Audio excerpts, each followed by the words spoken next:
Municipal ఎన్నికల్లో big twist నెలకొంది.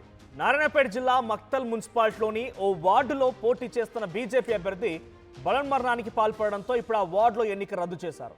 ఇది కేవలం ఒక వార్డు వరకు ఆగిపోలేదు. ఏకంగా రాష్ట్ర వ్యాప్తంగా బీజేపీ ఆందోళన మొదలుపెట్టింది. హైదరాబాద్ నుంచి మొదలుకుంటే మక్తల్ వరకు పెద్ద ఎత్తున ఒక భారీ కాన్వాయ్తో రాష్ట్ర అధ్యక్షుడు రామచంద్రతో పాటుగా ఇతర బీజేపీ నేతలు అక్కడికి చేరుకుని ఆందోళన చేపడుతున్నారు. హైదరాబాద్లోని డీజీపీ కార్యాలయం ముట్టడించారు. బీజేపీ కార్యాలయం నుంచి డీజీపీ కార్యాలయానికి భారీ ర్యాలీగా వచ్చారు. డీజీపీ కూడా దీనిపై రియాక్ట్ అయ్యారు.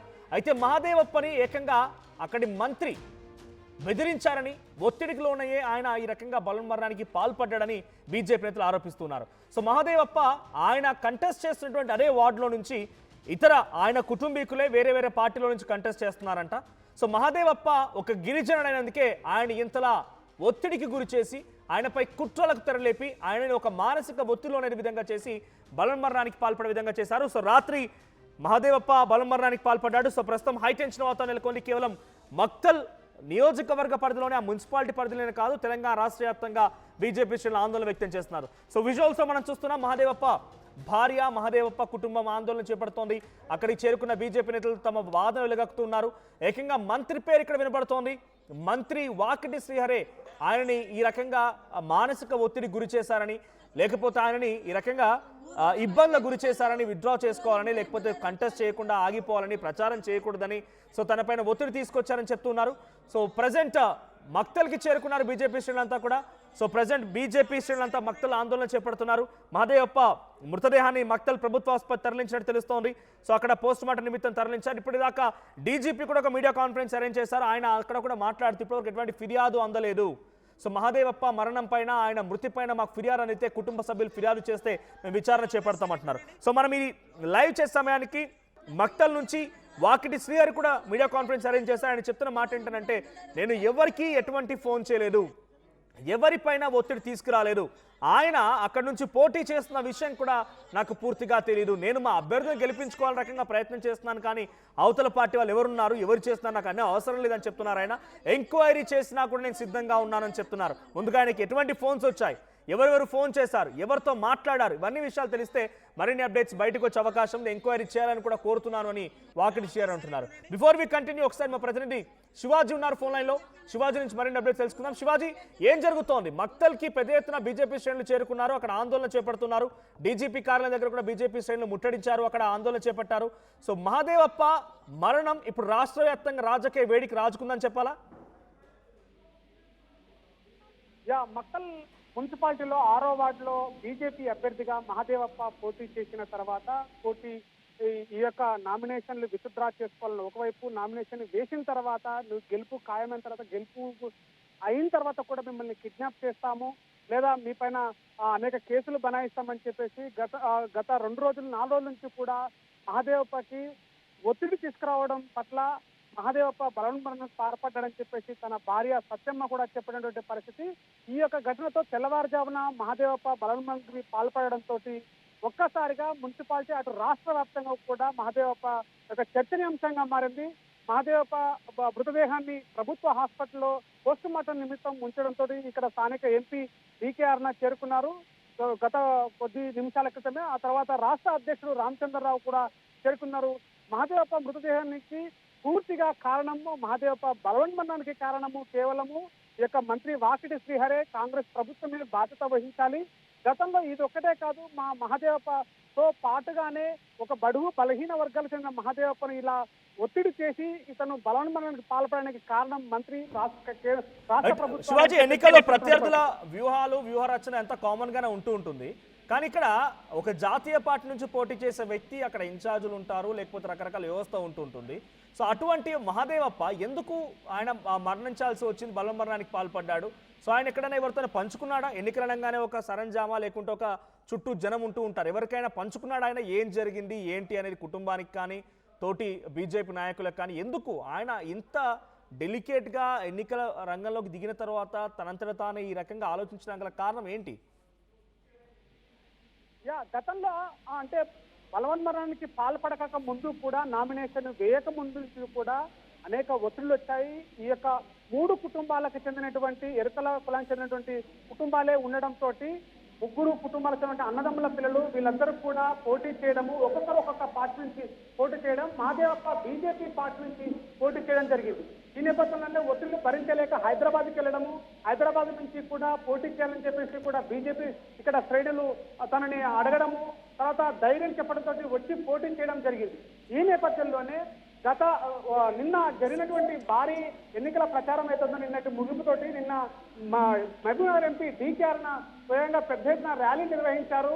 ఈ ర్యాలీలో మహాదేవప్ప పాల్గొన్నాడు. మహాదేవప్ప డీకే అరుణతో పంచుకున్నటువంటి మాటల ప్రకారము తనే చెప్పాడు, అమ్మ మనం గెలుస్తున్నాము, 6వ వార్డులో బీజేపీ గెలిచి మీ ముందుకు వస్తానని చెప్పేసి చెప్పారు. కానీ నాపై ఒత్తిళ్లు వస్తున్నాయి, నువ్వు విత్డ్రా చేసుకోవాలి, అటు నువ్వు వెనక్కి జరగాలి, నువ్వు గెలిచిన తర్వాత కూడా మీకు అనేక రకాలుగా ఒత్తిళ్లు వస్తాయి, నువ్వు వినట్లేదని చెప్పేసి కూడా అని ఇలాంటి ఏవైతే ఒత్తిళ్లకు గురి చేసే మాటలు ఏవైతున్నాయో ఎంపీ డీకే అరుణతో పంచుకున్నారని చెప్పారు. ఆ తర్వాత నువ్వు ధైర్యంగా ఉండాలి, వీటిపైన నేను పూర్తిగా విచారణ చేపడతాము, ఎస్పీకి కూడా ఆదేశాలు ఇస్తామని చెప్పేసి డీకే అరుణ గారు చెప్పారు. మనతోటి ఆర్టీవీతో ఎక్స్క్లూజివ్గా చెప్పారు. పూర్తిగా కేసు విషయంలో బలవంతంగా పాల్పడక ముందు కూడా నాతో పంచుకున్నటువంటి మహాదేవప్ప అంటే ఏంటి ఏం చెప్పుకున్నారు? డీకే అరుణతో మహాదేవప్ప ఏం చెప్పుకున్నారు? ఎవరు ఒత్తిడి గురి చేస్తున్నారు, ఏమని చెప్తున్నారు, ఎవరు తనని ఇబ్బంది పెడుతున్నారు, ఈ రకంగా ప్రేరేపిస్తున్నారు, ఈ విషయాన్ని డీకే అరుణతో పంచుకున్నారన్నారు కదా, ఎవరు అనే పేరు చెప్పుకొచ్చారా? నామినేషన్ వేయక ముందు నుంచి కూడా బాగా ఒత్తిడులకు గురి చేస్తున్నారని చెప్పారు. కానీ ఎవరు వ్యక్తులు చేస్తున్నారు, ఏ పార్టీ నుంచి చేస్తున్నారనేటువంటి విషయాలైతే తన భార్యకు కూడా చెప్పలేకపోయాడు.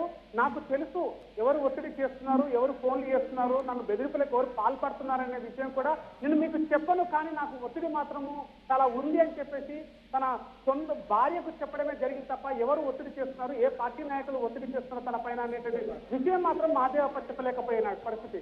అదేవిధంగా డీకే అరుణ గారితో కూడా నిన్న ర్యాలీ పూర్తయిన తర్వాత గెలిచి వస్తామని చెప్పాడే తప్ప కానీ ఒత్తిడి వస్తుంది అని చెప్పాడు. కానీ ఏ విధంగా ఏ నాయకులు ఒత్తిడి చేస్తున్నారు, ఏ పార్టీ నుంచి నాయకులు ఒత్తిడి చేస్తున్న విషయం చెప్పలేకపోయారు.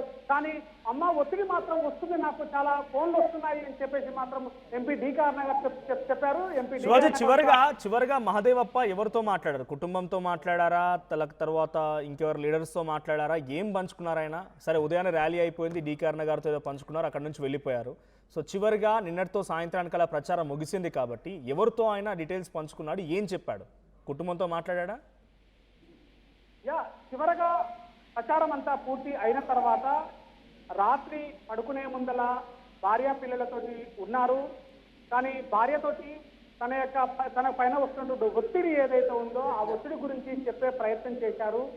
భార్య సత్యమ్మ మాత్రము నువ్వు ఎలాంటి తప్పు చేయలేదు, నీకెందుకు ఒత్తిడి తెస్తున్నారు, నువ్వు భయపడాల్సిన అవసరం లేదు అని చెప్పేసి మనోధైర్యాన్ని ఇచ్చే ప్రయత్నం చేసింది. కానీ ఎవరు ఒత్తిడి చేస్తున్నారు, నీ పైన ఎవరు ఫోన్లు చేస్తున్నారు, నీ యొక్క ఫోన్లకి వాట్సాప్లు నిన్ను బెదిరించడానికి ఏమైనా ప్రయత్నం చేస్తున్నారు, అవన్నీ కూడా సహజంగా పెడుతుంటారు అని చెప్పేసి ఆ సత్యమ్మ మనోధైర్యం చెప్పింది. కానీ ఎవరు చేశారనేటువంటిది భార్య కూడా చెప్పలేనటువంటి పరిస్థితి కూడా ఉంది. ఆ విషయం మీకు చెప్పను, ఇదంతా రాజకీయము, ఇలాగే ఉంటుంది, కానీ ఈ ఒత్తిడిని నేను భరించలేని చెప్పేసి కూడా మహాదేవప్ప భార్యతో చివరిసారిగా పంచుకున్నటువంటి పరిస్థితి ఉంది. Manoj. Right, thank you Shivaji. I'll get back to you again. మీరు హోల్డ్ లో ఉండండి. So this content had some disturbing visuals. Your discretion advised. ఈ కాంటెంట్ మీద కొంత కలవరపాటు గురి చేసే అంశాలు ఉన్నాయి, తగు జాగ్రత్తలు తీసుకోమని ఆర్టీవీ హెచ్చరిస్తోంది. సో ప్రస్తుతానికి మక్తల్ మున్సిపాలిటీ పరిధిలోని 6వ వార్డు చందానగర్కి సంబంధించినటువంటి చందాపూర్ తండాకు సంబంధించినటువంటి ఆ 6వ వార్డు మున్సిపాలిటీ సంబంధించినటువంటి ఎన్నికల్లో బీజేపీ తరఫున మహాదేవప్ప కంటెస్ట్ చేస్తున్నారు. నిన్న పొద్దంతా కూడా ఎలక్షన్ ప్రచారంలో మునిగి తేలారు ఆయన. సాయంత్రం వరకు ఎలక్షన్ ప్రచారం ముగిసింది. డీకే అరుణ కూడా ఎలక్షన్ ప్రచారంలో పాల్గొన్నారు. సో మా ప్రతినిధి శివాజీ చెప్తున్నట్టుగా అటు మహాదేవప్ప డీకే అరుణతో కూడా ఈ విషయాన్ని పంచుకున్నారట. నాకు ఒత్తిడి తీసుకొస్తున్నారమ్మా, రకరకాలుగా ఒత్తిడి వస్తుంది, నలుగు వైపుల నుంచి ఒత్తిడి వస్తున్నాయి నాకు, కానీ నేను ధైర్యంగా ఉన్నాను, మనం గెలుస్తున్నాం అనేటువంటి భరోసాను డీకే అరుణకి ఇచ్చారంట. మరి అంతలోనే ఏం జరిగింది, ఎవరి వైపు నుంచి ఒత్తిడి వచ్చింది?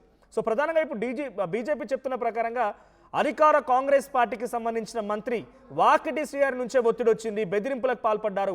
కాంగ్రెస్ పార్టీ నేతలు భయభ్రాంతులకు గురి చేశారు. తను గెలుస్తున్నాడనేటువంటి ఒక విషయం తెలిసినటువంటి కాంగ్రెస్ పార్టీ ఆయన్ని అనేక రకాలుగా మానసికంగా తను బలమరణానికి పాల్పడే విధంగా ప్రేరేపించిందని బీజేపీ నాయకులు ఆందోళన చేపడుతున్నారు. డీజీపీ కార్యాలయం ముట్టడించారు. ఆ తర్వాత అక్కడి నుంచి మక్తల్ వెళ్ళిపోయారు. మక్తల్లో ఒక హైటెన్షన్ వాతావరణం నెలకొంది. సో 144 సెక్షన్ అమలు చేస్తున్నారు. ఎక్కడ చూసినా కూడా పోలీస్ పహారా కొనసాగుతోంది. కేవలం మక్తల్ మున్సిపాలిటీ వరకే కాదు, తెలంగాణ రాష్ట్ర వ్యాప్తంగా కూడా బీజేపీ శ్రేణులు ఆందోళనలు చేపట్టే అవకాశం కనబడుతోంది కాంగ్రెస్ పార్టీ పైన. సో ఈ రకంగా మా యొక్క అభ్యర్థి మరణానికి కారణమైన రకంగా కాంగ్రెస్ పార్టీని వేలెత్తి చూపుతోంది బీజేపీ. సో మనతో పాటుగా స్టూడియోలో కాంగ్రెస్ అధికార ప్రతినిధి సీనియర్ లీడర్ సాంబ రామోహన్ గారు జాయిన్ అవుతున్నారు. At the same time Zoom లైన్లో రవికుమార్ గారు జాయిన్ అయ్యారు. సో గిరిజన శాఖ సంబంధించి బీజేపీ బాధ్యులైన. సో ముందుగా బీజేపీ ఏం ఆరోపిస్తోంది, బీజేపీ మాటల మీద మా తర్వాత కాంగ్రెస్ పార్టీ సమాధానం తీసుకుందాం. సో రవికుమార్ గారు, ఏంటి మక్తల్లో 6వ వార్డులో మీ అభ్యర్థి మహదేవప్ప మరణానికి కారణం ఏంటి? ఉదయాన్నే డీకే అరుణతో కూడా మాట్లాడుకొచ్చారంట, డీకే అరుణ కూడా ధైర్యం చెప్పారంట. ఆ తర్వాత జరిగింది ఏంటి? రాత్రి కల్లా ఆయన బలం మరణానికి ప్రేరేపించింది ఎవరని మీరు అనుకుంటున్నారు? అసలైన తొలి వెలుగు. ఫాలో వాట్సాప్ @తొలి వెలుగు అఫీషియల్.